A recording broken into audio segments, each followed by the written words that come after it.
Let's pause for just a moment to pray for the safe return of Specialist Ben Foyles from Somalia.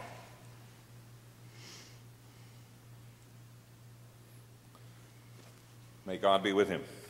Well, here we are, Labor Day again. I think it's a holiday that's lost a lot of its luster and meaning. We still call it Labor Day, but we don't quite know, many of us, why we're even celebrating it. Mike Hicks, in a column this morning in the South Bend Tribune, said it's sort of become a time when we go to grandmother's house and eat peach pie. Labor Day is a bit different than other holidays. We don't send cards to each other. I don't imagine anybody's ever wished you a happy Labor Day. We don't decorate our houses for Labor Day. We don't send Labor Day cards. We don't give Labor Day gifts. And I'll bet that many of us would have a tough time really explaining the true significance of Labor Day beyond the fact that it's sort of the end of summer. It's a time when many of us take a vacation. Someone said if all the cars in the United States were lined up end to end, it would probably be Labor Day weekend. Someone else, probably a young parent, said it was a glorious holiday because your child has gone back to school. It would probably have been called Independence Day, they said, but that name was already taken. Well, the first Labor Day was celebrated about 150 years ago this week in New York City. It was dedicated to honoring the efforts of America's working class, and it was founded to provide some recreation and recognition to them. Some 20,000 workers marched and carried banners that said, "Labor creates wealth. 8 hours for work, 8 hours for sleep, and 8 hours for recreation." By 1885, Labor Day was celebrated in many industrial cities across the country, and legislation creating it as a national holiday was shepherded through Congress at a time of some great unrest and labor difficulties. It was signed by President Grover Cleveland as a reluctant election year compromise just 6 days after his troops had broken up a strike at the Pullman Works in Chicago. Well, the character of Labor Day celebration has undergone a change in recent years, especially in the large industrial centers where maybe the mass displays and parades of years ago didn't quite work out anymore. Along the way, I think we've kind of lost sight of the working man, of the role that working men and women have played in making this country the great nation that it is, and the wonderful life that many of us enjoy. As I was preparing this message, I decided I wanted some music that would tie into the Labor Day celebration. So I went to Google, as most of us do. It was quite an educational process for me because the music that I heard came from such groups as the Black Eyed Peas, the Dead Milkman, Extreme Dream, and Steel Dogs. I hadn't really heard of them before, but it was quite educational, but I didn't really find anything that was just quite what I was looking for. So instead, I'd like to ask us to kind of join together in singing a song that I think kind of captures the positive nature of work and the role that it plays in our life. So praise band, work for the night is coming. Work through the morning.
we learn that work was part of God's creative plan.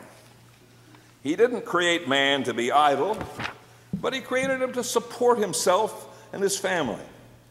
And God worked hard to create the world, and then he set Adam to work in the garden.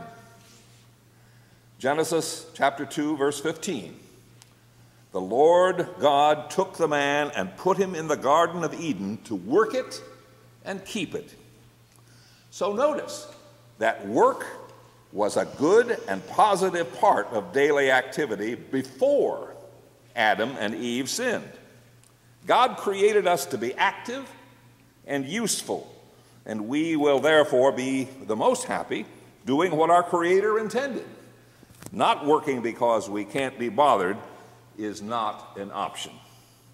Let's look together at a brief video that I think puts Labor Day in the proper.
Enjoy your work and accept your lot in life, that's indeed a gift from God.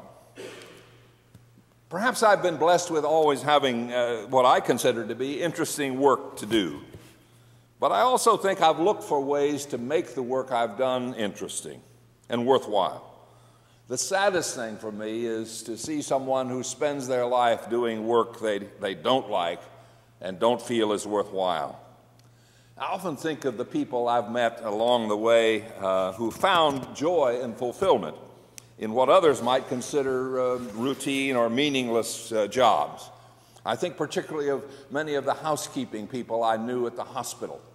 To some, they would consider that to be a meaningless job, a drudge. But to the housekeepers who saw their job as being important and professional, and they took pride in what they did, and they enjoyed coming to do it, it was really very fulfilling, I believe. I think they might well have listened to Elbert Hubbard's advice to get happiness out of your work, or you may never know what happiness is. My wife found something in her father's papers that I think really speaks to that. It was entitled Philosophy for a Christian Layman. Thank God every morning when you get up that you have something to do which must be done, whether you like it or not. Being forced to work and forced to do your best will breed in you temperance, self-control, diligence, strength of will, contentment, and 100 other virtues the idle will never know. I believe that we reflect the character of God in the work that we do. Labor Day is a time to celebrate the value and the dignity of work. There is no labor a person does that is undignified if they do it right. And I think God would agree.